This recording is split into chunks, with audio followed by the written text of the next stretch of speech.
Chapter 6, #ComicsGate.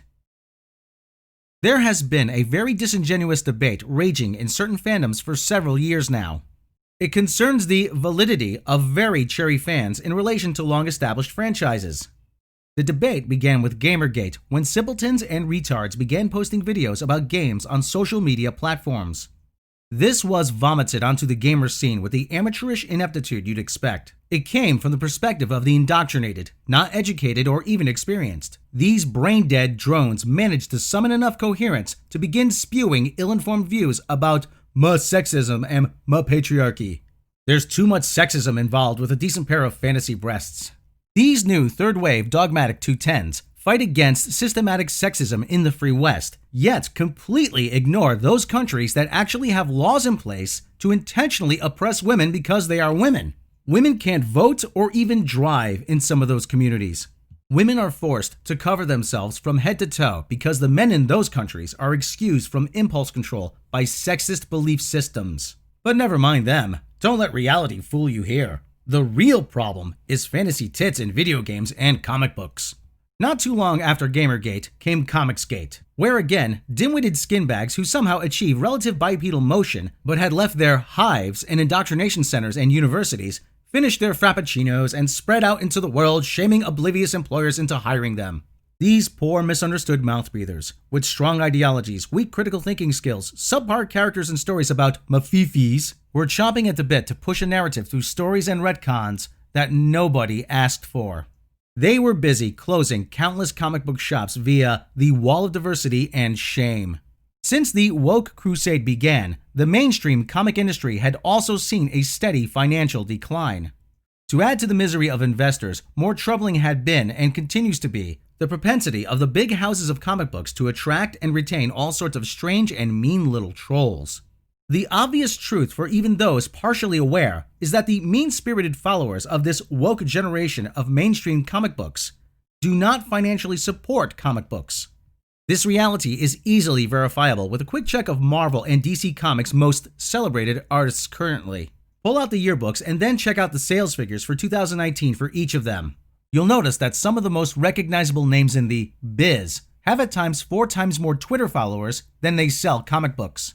Gail Simone over at Marvel Comics is one of these amazing writers who has an immense influence on mainstream industry and politics, yet she cannot seem to sell more than a few thousand books.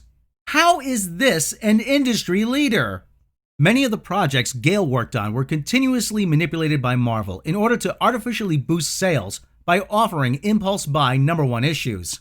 These were often restarted or rebooted again and again without going anywhere.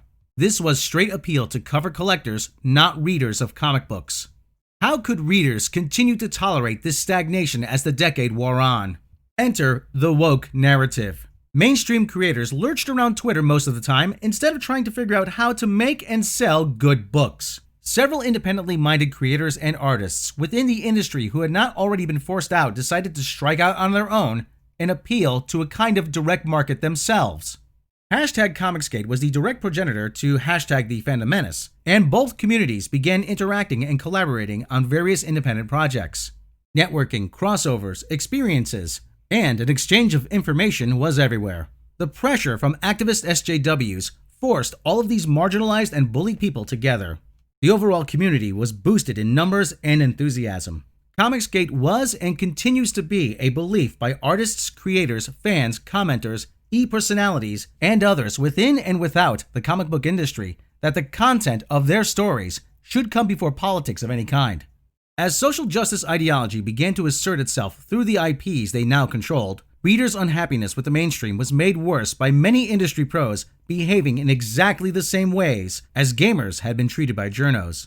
Comic book consumers, creators, and commentators were badgered, insulted, and declared toxic in the very same ways that Star Wars, Star Trek, Doctor Who, Battlestar Galactica, Ghostbusters, and video game consumers had been. Richard C. Meyer, aka the Diversity and Comics Guy. He did a 30-minute video about a comic book circular that featured an article of mine. He's a multiple divorcee piece of shit. He's a war veteran, so of course he's a crypto-fascist. Unfortunately, an IED didn't blow him up. Michelle Perez, Twitter, February 2018. When comic book readers fail to support IPs that continuously allowed and encouraged these destructive and divisive individuals to control important cultural properties, they left. Mainstream creators and their followers Rian Johnsoned their own industry. When loyal readers and collectors failed to support mediocrity and instead demanded quality and respect, they were blocked, humiliated, and pushed aside by the pros and industry they had supported for decades. Sound familiar yet?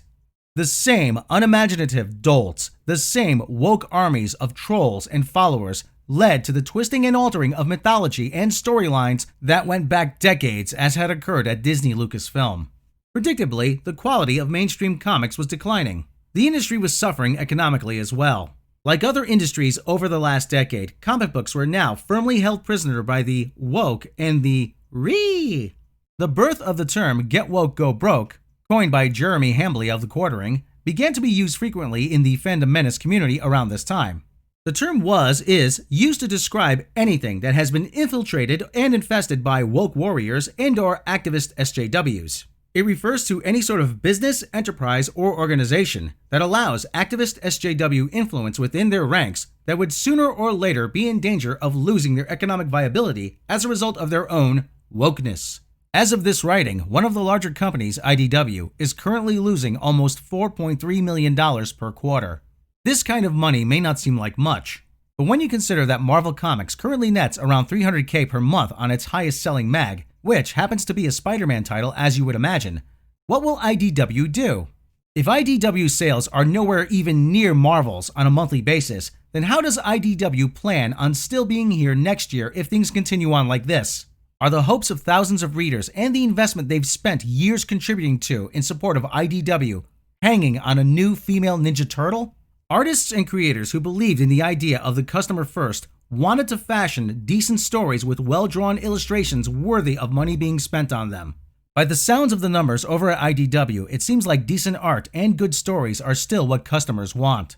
Mainstream is facing uncertainty and risk, while the independent creators are in the same state they've always been: growing, moving, expanding. A very special creator out there even uses the moniker Limitless Comics. Is there any better reflection? How better to describe the spirit of the time? Unfortunately, the mantra of social justice is to not only expel but to humiliate and destroy all those who do not share their views. This particular modus operandi is particularly vicious in mainstream comics. Some creative people who had been working in the comic book industry for several years, some for decades, also began to feel the same pressure and harassment from the same SJWs. These fringy, cringy ideologues made sure that those who refused to toe the line would be intimidated and pressured relentlessly until they gave up and quit. Many were either fired or left on their own due to the constant aggravation, pressure, and intimidation tactics. The reader here may not understand the full scope of what this means on the inside of the mainstream comic book industry. We're not talking about having someone review bomb your work here. This wasn't a simple conflict of personalities that led to a confrontation. Instances of interference and dissemination of details of people's private lives. Political intimidation at the workplace has been very common. The target of SJW activists was occasionally someone thought to be conservative or even alt-right. These targets then subjected to workplace dogpiles and blacklists before being run off completely. Letters, emails, personal messages, and public statements being made about whoever the target of the week was. To the SJW comic book authoritarians, nothing was off limits in order to apply pressure to conform. They would contact employers, potential employers, business associates, friends, and the general public. Anyone they thought they could influence against their target. False labels were placed on these victims in order to reduce their financial means. People lost their jobs because they did not share an angry mob's opinion. This is what social justice warriors do. This is how this group of virtuous fighters for social justice dole out their justice. Lies, half-truths, and aggressive campaigns of terror. If you do not agree to follow the beliefs of their cult, if you do not vote for who they want you to vote for, or if you do not silence yourself and dare to have any opinion that is not sanctioned by them, they will attempt to bully you into social obscurity and financial ruin. To share some of the history behind all this, we are going to look to two separate individuals in this chapter, both of which are strong voices within the Comicsgate community and its related crossovers. Both creators have dealt with, and to this day still endure, SJW harassment on an almost daily and even hourly basis. They have had to create alternative means in order to support themselves and continue to do what they love for a living. The first personality we will discuss will be the case of Richard C. Meyer.